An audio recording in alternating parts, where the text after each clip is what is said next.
Hey, I'm Noah Hill. Appreciate you coming to hang out for another video.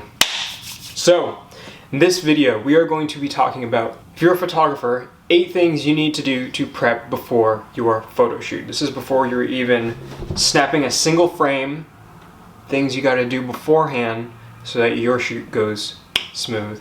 Let me preface this by saying, this is for a beginner to intermediate level.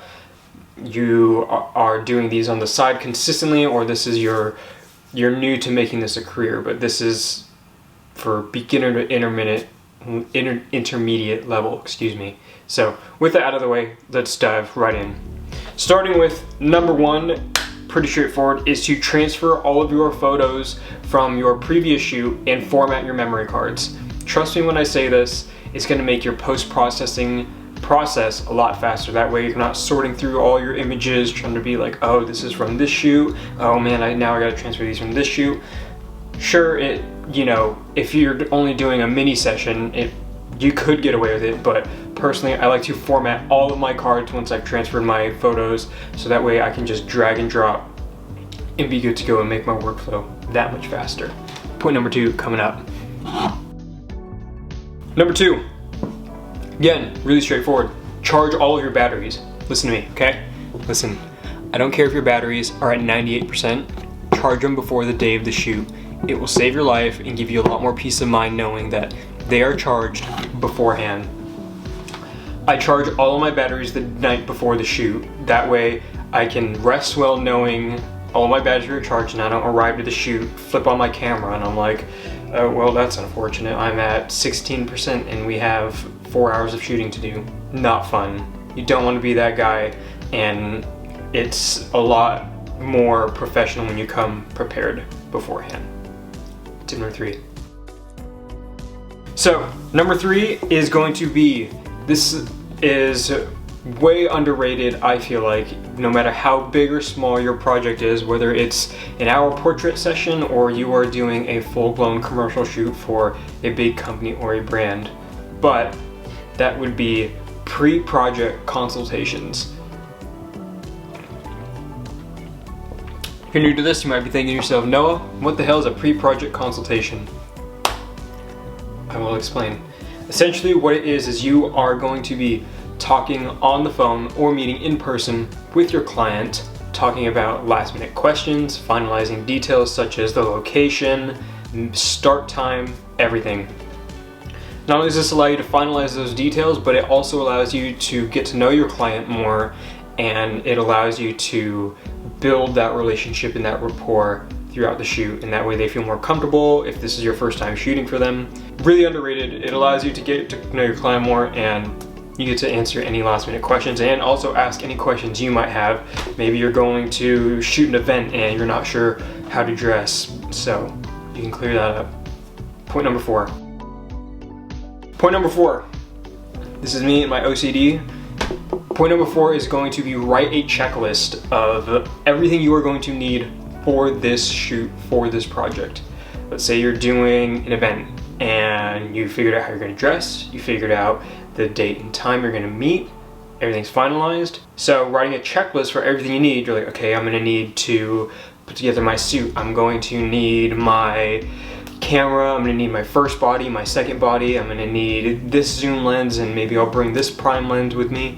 So that way when you go to pack your bag, you can refer back to this list, and it's best if you make it far beforehand, I would say, so that way you can add to it as you go. Maybe it's the day before the shoot and you'd be like, well, it would be helpful if I had some lens cleaner and an extra memory card with me just in case. So it speeds up your workflow, and that way day of and the day before the shoot you are not scrambling to try and figure out what to bring and whatnot. It just makes your life a lot easier and you are a lot more prepared beforehand. Also, this is not sponsored, but I'm drinking this here Celsius. It is like a health food supplement energy drink, I guess you could call it. Essentially, it's just like an all natural healthy Red Bull. There's no added sugar. It tastes great, and now I'm hooked. It's not gonna replace coffee, but it has for the time being. Point number 5 coming up. Continuation of point number 4 is to pack your bag beforehand, your camera bag. So let's say you're still shooting this event. You got your bag packed beforehand. You go through your checklist. All right, I got my first body, my second body, my zoom lens, extra memory cards, extra batteries. Got my suit all nice and pressed. I'm ready to go. That way, morning of the shoot, or for some reason the night before the shoot, you have a long night and you don't come home and you're like, oh, I'll just pack it the day of. Doing this beforehand, you can go to bed knowing you just gotta get up, get ready, grab it, and you're off to the races. Speeds up that workflow. You're in a lot better headspace knowing that you're prepared beforehand and that you have a lot more positive attitude going into this shoot. What are we on? Number 6? I think that's number 6. Yeah. So, number 6, shoot day. You're getting ready to leave, you're getting ready, your camera bag is all packed, car is loaded up, you are ready to go off to the races and knock this out of the park.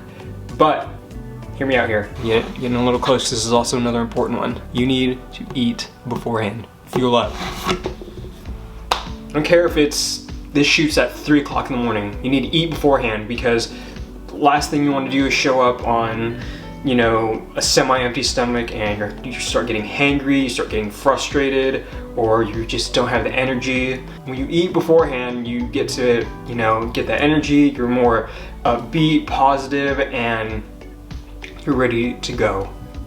It'll show, trust me. What are we at, number 7?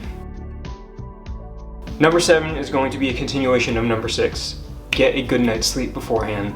Last thing you want to do is have everything ready and then you're going to bed and you got to wake up in 2 hours for the shoot. You're going to be tired. Sure, you could try to eat beforehand. You could try to cheat it with an energy drink or coffee, but when you are well rested, you are able to have more creative ideas come and go a lot easier, and you are in a better headspace. Number 8 is going to be clean your gear before the shoot. Really straightforward, but severely underrated. Last thing you want to do is show up to a portrait session, knock it out of the park, but then you come back and process it and there's a smudge on your lens. It's like, why did you even bother coming to shoot out here, you know? It's like, so clean your gear beforehand, not necessarily your sensor, but just, you know, give like a good once over on your lenses. You don't want to spend all day cleaning them, but just like a good once over, and maybe if you have like an air compressor or one of those little dust squeeze things for film. I know, anyways, you want to dust off all your lenses, you want to wipe them down, be good to go. So keep this phrase in mind when you are preparing for a photo shoot or you are considering booking a photo shoot. Prior preparation prevents poor performance. Mic drop. So if you found these 8 tips helpful, please give a like and consider subscribing if you are not already. And I look forward to seeing you guys in the next video. I appreciate you coming to hang out. Appreciate all your love and support. Be sure to follow me on Instagram at Noah A. Hill _. I like changed all my usernames, so I'm trying to remember them. And then my photography Instagram at Noah Hill Photography, my podcast Instagram at Getting Along Pod. So I hope you guys found this helpful. I'm hoping to get back into vlogging here pretty soon, where I'm not doing a bunch of these talking head bits. Don't get me wrong, I love them both, but I know this can get a little repetitive and whatnot, so it's not gonna be like this forever. I will be spicing it up in the future. So with that being said, be sure to drop a like, consider subscribing if you aren't already, and I look forward to seeing you guys in the next episode. I don't have a hat. Oh yeah, I do. I have my cowboy hat. So I will see you guys in the next episode. 8 things to do if you are a photographer. No. 8 things. No.